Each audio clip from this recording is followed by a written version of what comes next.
Saran di 5,2% bisa dicapai, namun apa yang diumumkan tadi pagi, alhamdulillah kita kembali ke jalur 5%, jadi 5,12. Tadi kita melihat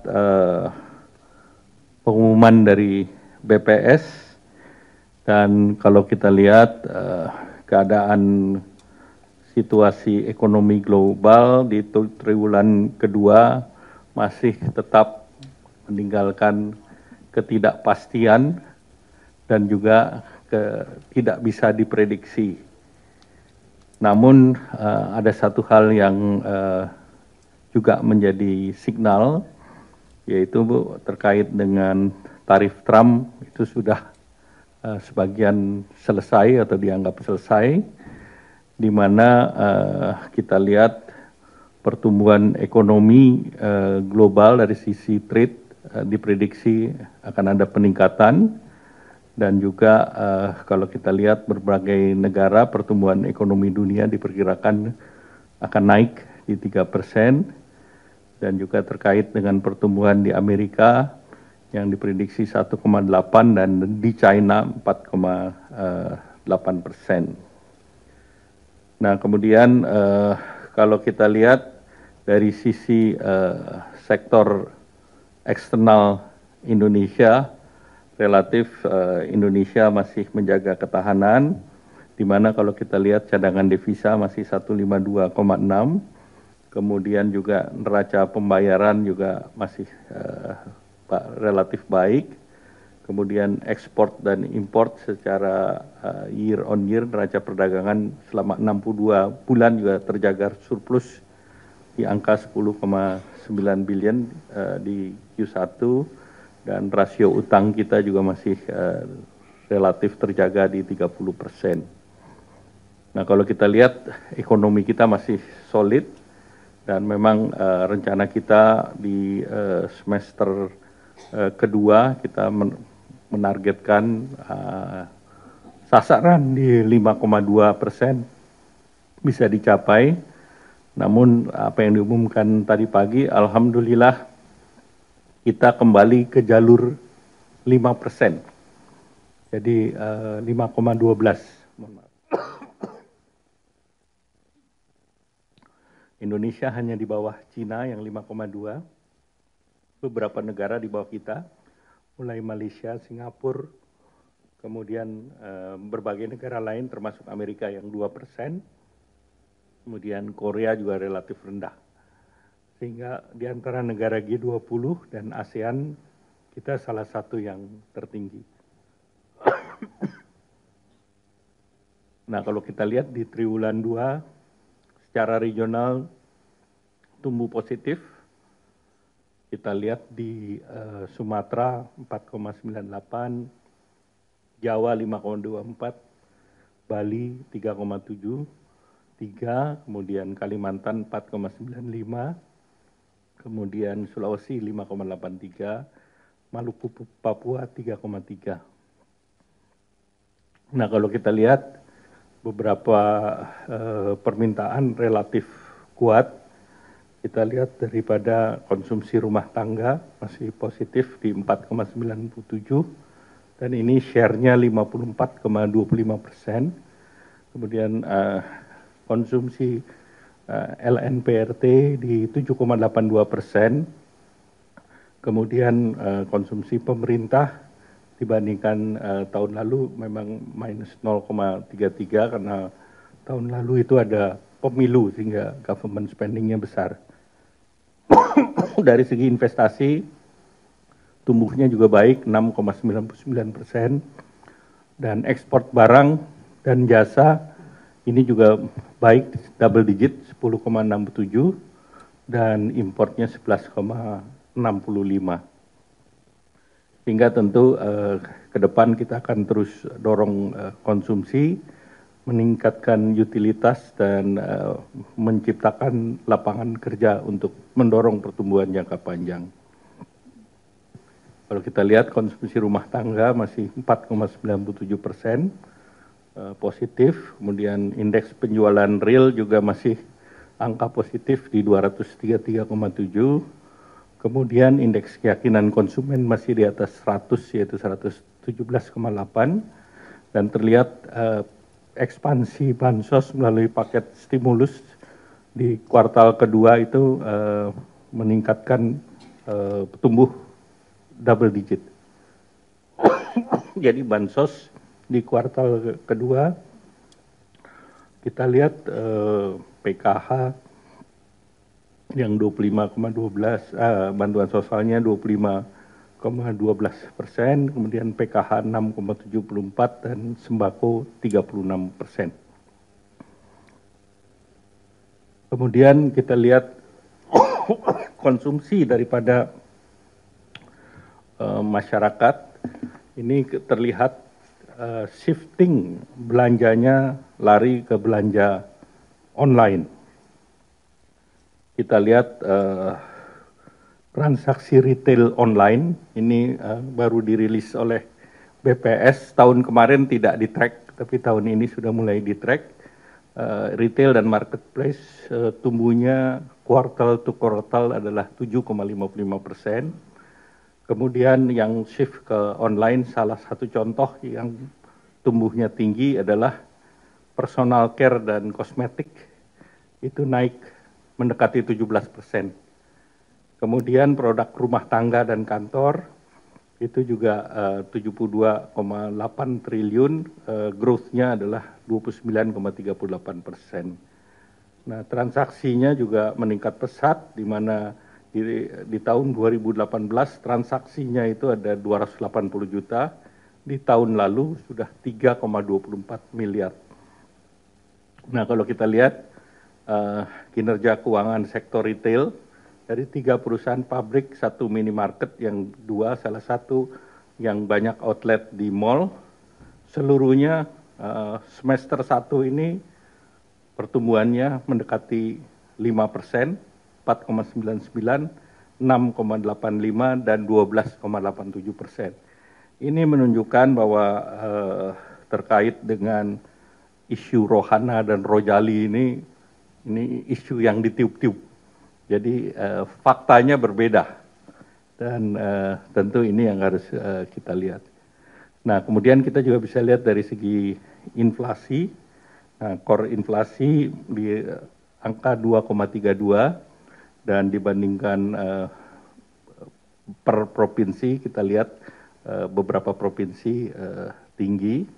Artinya daya beli ataupun masyarakat di tengah ketidakpastian global masih melakukan konsumsi secara kuat, dan angka ini ditunjukkan oleh angka inflasi.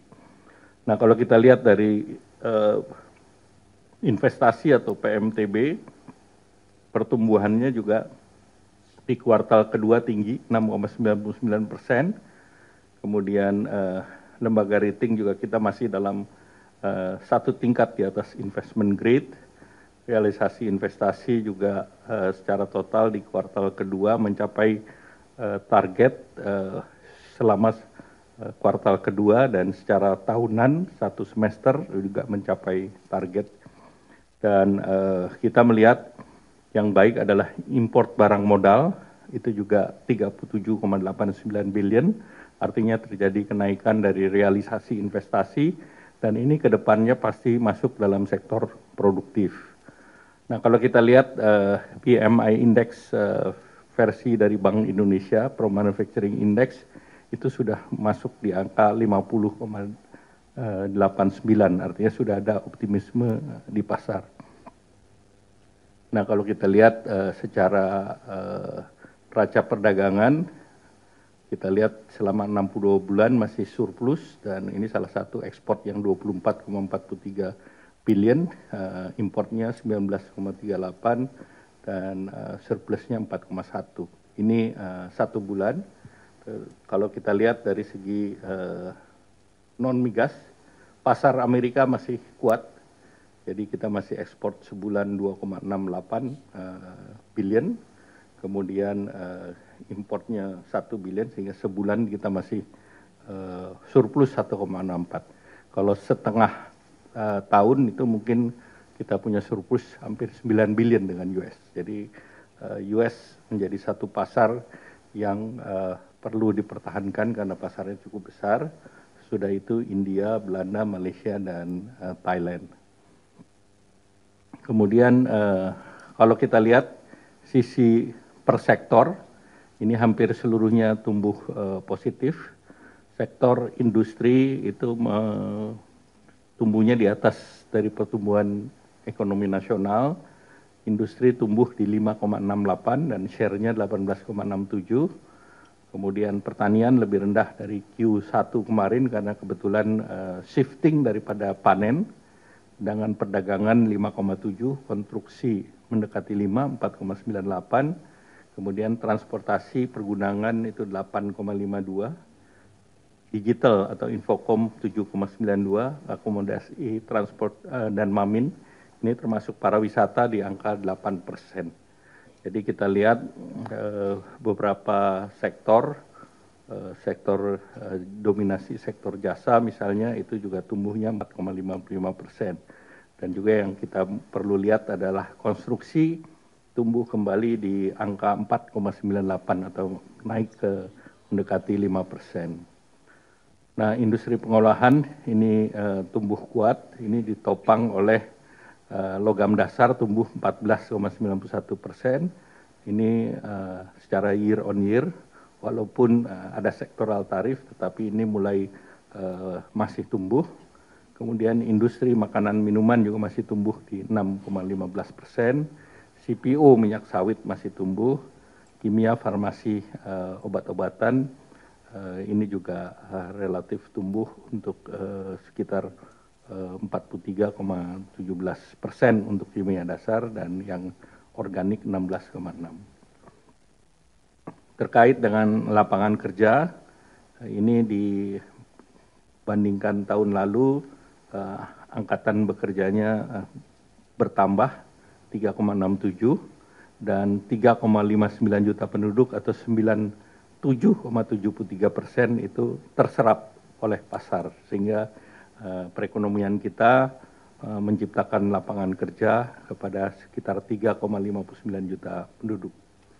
Nah, kemudian di sektor pariwisata ini terlihat bahwa jumlah wisatawan luar negeri dan dalam negeri itu terjadi peningkatan, terutama wisatawan mancanegara itu mencapai 140.000 orang dan per bulannya, dan wisata Nusantara 100.000.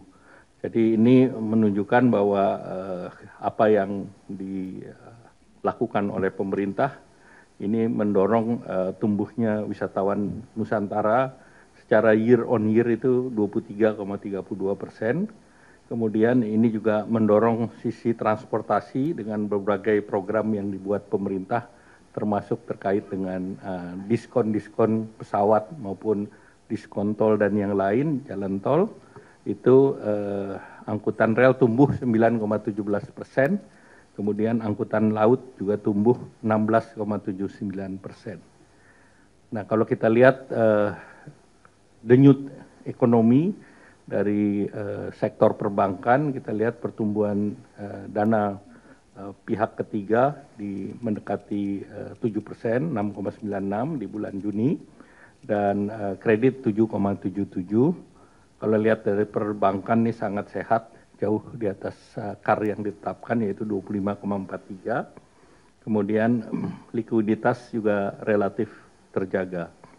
Nah, ke depan beberapa hal yang didorong oleh pemerintah, yaitu pertama akselerasi dari makan bergizi gratis MBG. Ini realisasinya sudah relatif baik, nanti Pak Kepala Badan Gizi akan memperjelas.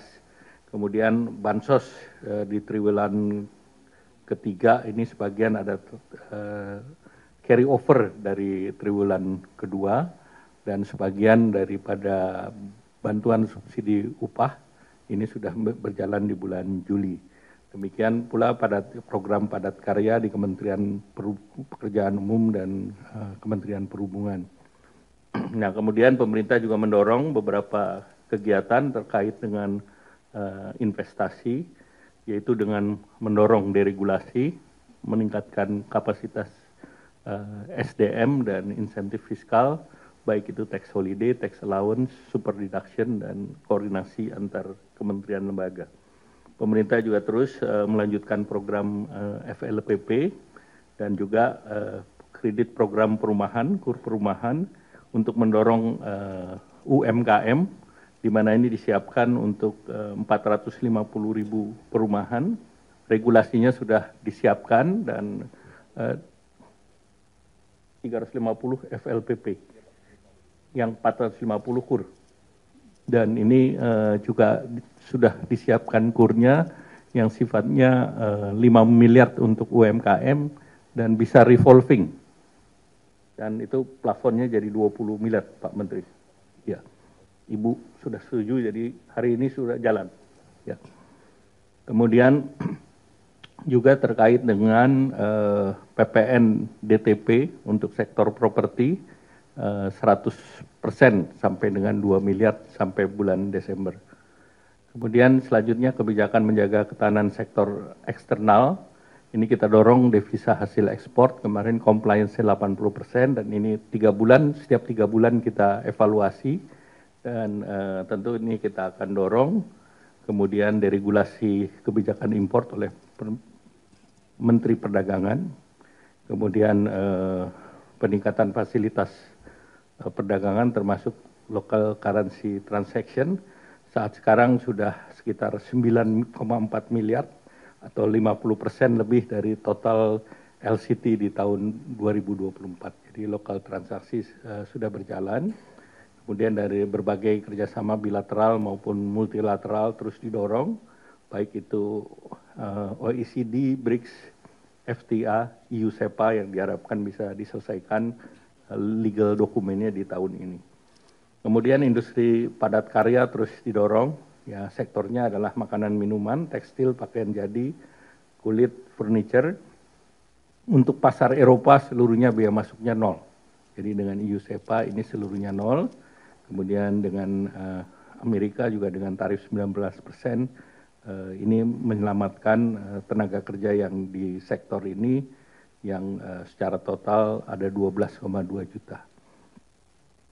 Kemudian kebijakan mendorong mobilitas dan masyarakat dan pariwisata, ini beberapa program yang akan dilanjutkan di bulan Nataru nanti, dan ini adalah resiprokal seperti kemarin EU sudah mengumumkan bahwa visa untuk Indonesia itu dipermudah dengan model cascade. Jadi kalau sudah dapat 1 kali visa, berikutnya diperpanjang multi entry 5 tahun masuknya dari berbagai negara dibolehkan.